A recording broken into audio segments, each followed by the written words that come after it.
بہت شکریہ جناب چیئرمین. میں بجٹ پہ بات کرنے سے پہلے سب سے پہلے وزیر اعظم پاکستان، صدر مملکت پاکستان، فیلڈ مارشل، وزیر خارجہ اور وزیر داخلہ کا تہ دل سے شکر گزار ہوں. ان کو خراج تحسین پیش کرتا ہوں جس طرح انہوں نے اپنا کردار ادا کیا، اس تیسری عالمی جنگ کے خطرات کو دور کیا.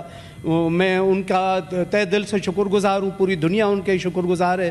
جناب چیئرمین، بجٹ 26-27 کے 18.8 ٹریلین کا بجٹ پیش کیا گیا. جناب چیئرمین، بہتر یہ ہوتا کہ پری بجٹ سیشن ہوتا. اس پری بجٹ سیشن میں سینیٹر، آج جو ہم یہاں پہ تقاریر کر رہے ہیں یہ تقاریر پری بجٹ سیشن میں ہوتی اور سینٹ کا کچھ رول ہوتا بجٹ بنانے میں، تو میں سمجھتا ہوں کہ اس سے بہتر بجٹ بن سکتا تھا. اور اس کے ساتھ ساتھ میں یہ بات کروں گا کہ بجٹ کی خوبیاں اور خامیاں اپنی جگہ، لیکن زمینی حقائق یہ ہیں جناب چیئرمین کہ مہنگائی نے عام عوام کی کمر توڑ کے رکھ دی ہے. مہنگائی کی چکی میں عام عوام جو ہے وہ پس رہے ہیں. اس کے ساتھ ساتھ جناب چیئرمین، میں اگر بجٹ کی بات کی جائے اور این ایف سی کی بات نہ کی جائے تو میں سمجھتا ہوں کہ میری بات ادھوری رہے گی. فیڈریشن میں مالیاتی انتظام این ایف سی کے ذریعے کیا جاتا ہے اور این ایف سی کا اعلان کئی سالوں سے نہیں ہوا. جناب چیئرمین، آئین یہ تقاضا کرتا ہے کہ ہر 5 سال بعد این ایف سی ایوارڈ دیا جائے. آخری این ایف سی ایوارڈ جناب چیئرمین جب آپ وزیر اعظم تھے 2010 میں پاکستان پیپلز پارٹی کی حکومت میں آپ کی وزارت عظمیٰ میں آخری این ایف سی ایوارڈ دیا گیا تھا. میں یہاں پہ مطالبہ کرتا ہوں کہ نیا این ایف سی ایوارڈ دیا جائے. اس کے ساتھ ساتھ جناب چیئرمین، میں مزدور کی بات نہ کروں تو میں سمجھتا ہوں میری بات ادھوری رہ جائے گی. مزدور کی اجرت کم از کم 50,000 کی جائے اور مہنگائی کی موجودہ شرح کے حساب سے تنخواہ اور پینشن میں اضافہ کیا جائے. اس کے ساتھ ساتھ جناب چیئرمین، ہم بیسیکلی زرعی ملک ہیں. پاکستان بیسیکلی ابھی تک صنعتی ملک نہیں بن سکا. ہم بیسیکلی زرعی ملک ہیں، تو زراعت کے حوالے سے زرعی انشورنس پالیسی اگر مرتب دی جائے تو اس کے بڑے دور رس نتائج آئیں گے. اور زراعت کو نظر انداز کرنے سے خوراک کی قلت بھی ہوگی اور مہنگائی میں بھی اضافہ ہوگا. اور اس کا نقصان ایک یہ بھی ہوگا کہ دیہات میں بے روزگاری اور مہنگائی میں بھی اضافہ ہوگا. تو زراعت پہ خصوصی توجہ دینے کی ضرورت ہے. میں یہاں پہ اگر تعلیم کی بات نہ کروں تو میں سمجھتا ہوں کہ میری بات ادھوری رہے گی. پاکستان میں سینکڑوں کالجز اور یونیورسٹیز ہیں اور جن کا جو تعلیمی معیار ہے وہ جو انٹرنیشنل اسٹینڈرڈ ہے اس سے وہ نیچے ہے. تو اس کا نقصان یہ ہو رہا ہے جناب چیئرمین کہ ہر سال ہزاروں طلبہ اور طالبات بیرون ملک اعلیٰ تعلیم حاصل کرنے کے لیے کثیر رقم، بھاری رقم خرچ کر رہے ہیں. تو میں سمجھتا ہوں اس پہ بھی سنجیدگی سے غور کرنے کی ہمیں ضرورت ہے. اور اگر مالیاتی تبدیلی کی بات نہ کی جائے، پاکستان نے پچھلے 2-3 سالوں میں بہت نقصان ہوا ہے. چاروں صوبوں میں ماحولیاتی تبدیلی کی وجہ سے پاکستان ان 10 ممالک میں شامل ہے جن کا جو براہ راست ماحولیاتی تبدیلی کا شکار رہے ہیں. اور ماحولیاتی تبدیلی سب سے زیادہ جو متاثر ملک ہیں ان میں ان 10 ممالک میں پاکستان شامل ہے. ماحولیاتی تبدیلی سے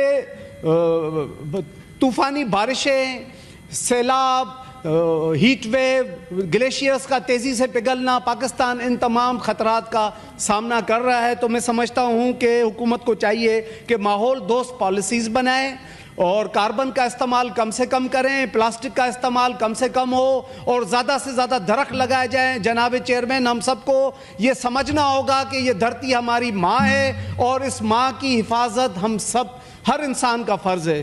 اس کے ساتھ جناب چیئرمین، میں وفاق کے لیے سب سے زیادہ ریونیو میرا صوبہ سندھ اکٹھا کرتا ہے جناب چیئرمین، اور تھر کا کوئلہ پورے پاکستان کو روشن کرتا ہے. تھر کے کوئلے سے جو بجلی بنتی ہے وہ پورے پاکستان کو نیشنل گرڈ میں آتی ہے. لیکن افسوس سے یہ کہنا پڑتا ہے کہ سندھ کے دیہات میں 16 سے 18 گھنٹے لوڈ شیڈنگ کا سامنا ہے. آج بھی ہم وہ صوبہ ہیں جو پورے ملک کو روشن کر رہے ہیں لیکن ہمارے دیہات اندھیروں میں ڈوبے ہوئے ہیں. اس پہ بھی سنجیدگی سے کام کرنے کی ضرورت ہے. اور اس کے ساتھ ساتھ جناب چیئرمین، وفاق سندھ کے لیے جو فنڈز مختص کرتا ہے اس کی مثال اس طرح ہے کہ ہسپتال میں پوری بوتل خون کی نکال کے جوس کا ڈبہ ہاتھ میں پکڑا دیا جائے تو سندھ کے ساتھ یہ رویہ اختیار کیا جاتا ہے. میں یہاں پہ ڈیمانڈ کروں گا M6 کے لیے کوئی 300 پلس ارب کا یہ منصوبہ ہے اور اس سال اس کی جو ایلوکیشن ہے وہ 30 ارب ہے۔ جناب چیئرمین یہ کہاں کا انصاف ہے کہ کراچی، میرا شہر کراچی جو 2 قدرتی بڑی پورٹس رکھتا ہے اور پاکستان کا جو ایکسپورٹس ہے، پاکستان کا جو معیشت ہے ان 2 پورٹ قاسم اور کراچی پورٹ پہ منحصر ہے، تو یہ جو 2 پورٹس ہیں یہ کہاں کا انصاف ہے کہ دنیا کا یہ اصول ہے کہ جو پورٹ سٹی ہوتے ہیں، بڑی شاہراہیں پورٹ سٹی سے دوسرے شہروں میں تجارتی شہروں تک جاتی ہیں، لیکن افسوس سے یہ کہنا پڑتا ہے ہمیں کسی صوبے پہ کہیں پہ بھی کوئی ترقیاتی کام ہو، کسی پہ کوئی اعتراض نہیں ہے، خوشی کی بات ہے، لیکن افسوس یہ ہوتا ہے کہ ہمیں جس طرح نظر انداز کیا جاتا ہے ہمارے صوبے کو اور ہمارے شہر کراچی کو، تو اس پہ بھی غور کرنا چاہیے۔ اور اس کے ساتھ ساتھ جناب چیئرمین یہ ایک بڑا سنجیدہ مسئلہ ہے سندھ کا پانی کے حوالے سے۔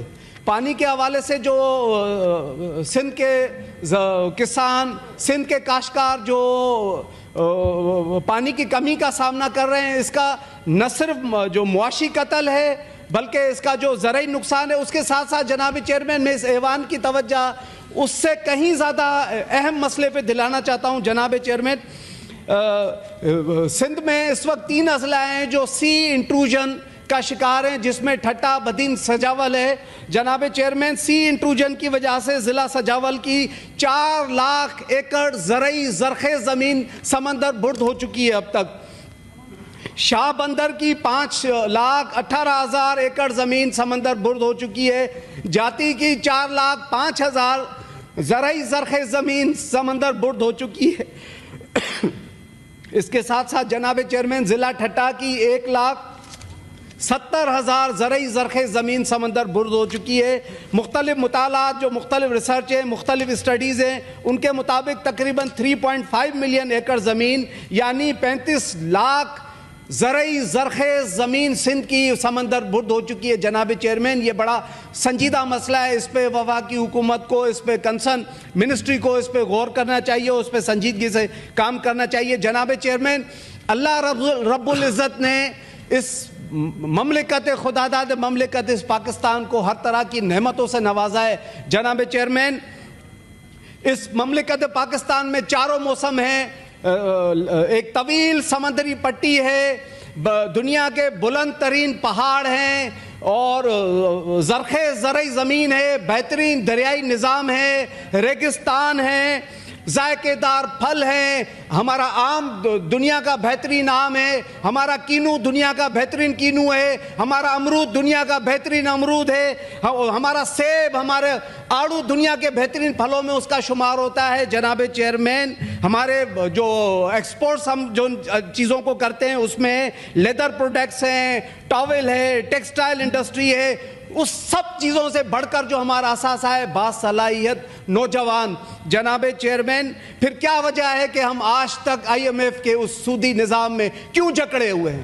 اللہ نے ہر طرح کی نعمتیں اس ملک کو دی ہوئی ہیں، کہاں یہ خرابی ہے؟ کیا وجہ ہے کہ ہم آج تک قرضوں کے تلے ڈوبے ہوئے ہیں؟ اس سودی نظام سے ہم کب نکلیں گے؟ جناب چیئرمین، پاکستان، ریاست پاکستان نے جو مشکل کام تھے، مشکل فیصلے تھے، میں سمجھتا ہوں کہ بڑے آسانی سے وہ جب قوم اکٹھی ہوتی ہے تو وہ مشکل کام بھی آسان ہو جاتے ہیں۔ جناب چیئرمین، میرا ملک، میرا وطن، میرا ملک، میرا پاکستان اس وقت نیوکلیئر اسٹیٹ ہے۔ پوری دنیا نے کوشش کی کہ کسی بھی طرح پاکستان کو نیوکلیئر اسٹیٹ نہ بننے دیا جائے۔ الحمدللہ آج ہم نیوکلیئر اسٹیٹ ہیں۔ جناب چیئرمین، ہم سے، جی میں وائنڈ اپ کر رہا ہوں، ہم سے بڑے دشمن بھارت نے کوشش کی رات کے اندھیرے میں پاکستان پہ حملہ کر کے پاکستان کو نقصان پہنچانے کی۔ جناب چیئرمین، ہم نے 9-0 سے دشمن کو دھول چٹائی۔ جناب چیئرمین، اس سے بڑھ کر دنیا کو تیسری عالمی جنگ کے دہانے پہ دنیا تھی،